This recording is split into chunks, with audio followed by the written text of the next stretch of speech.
In this question, we have given that your sin inverse x minus x square by 2 plus x cube by 4 and so on plus cos inverse of x square minus x raised to power 4 upon 2 plus x raised to power 6 upon 4 and so on.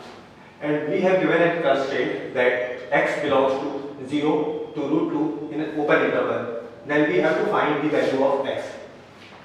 Now, you can clearly see that it is a sum of an GP and it is also a sum of GP. So first we will simplify both of them and then put this in the expression. So x minus x square by 2 plus x cube by 4 and so on. It is an GP of common ratio minus x upon 2. So its summation can be written as first term x upon 1 minus the common ratio, that is minus x by 2. So it will be x 1 plus x upon 2. We further simplify it and we will get 2x upon x plus 2. Similarly, we evaluate this. So x square minus x raised to power 4 plus x raised to power 6 upon 4 and so on. This is also in GP with common ratio as minus x square by 2. So its sum will be first term, that is x square, divided by 1 minus the common ratio, that is minus x square divided by 2 equals to, now x square 1 plus x square by 2, which will be further equals to 2x square divided by x square plus 2. So now we go to this equation. So it will be sin inverse. This expression is equals to 2x upon x plus 2 plus cos inverse. This expression is equals to 2x square divided upon x square plus 2.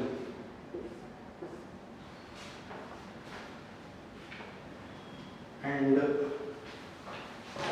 I have missed one part. It is equals to pi by 2. It equals to pi by 2. We know that sin inverse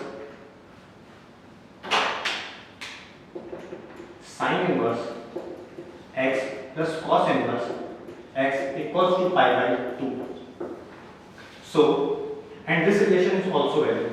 It is only possible when these both two are equal.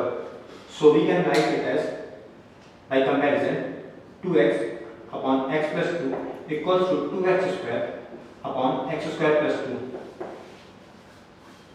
2 will be cancelled from both sides.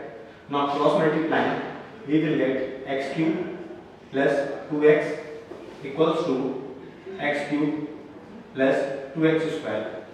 X cube will be cancelled from both sides and we will get 2x minus 2x square equals to 0.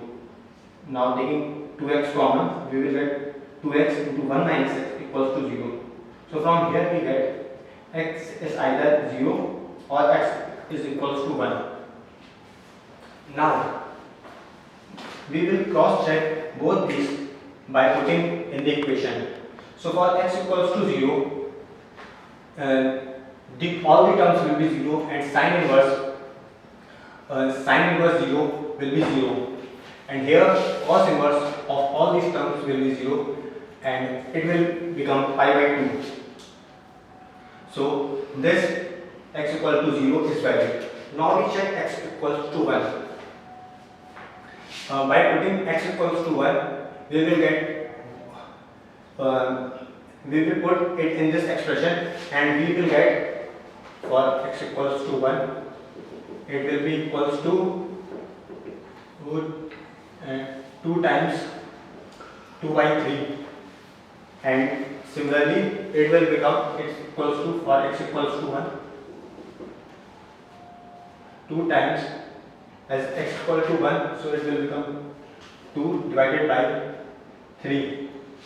So here we will get sin inverse 2 by 3 plus cos inverse 2 by 3. By using this identity, we can clearly say that it will become pi by 2. So both these solutions are valid. But in the option part, only one option is given, that is x is equal to 1. So the correct option is option 2, that is 1.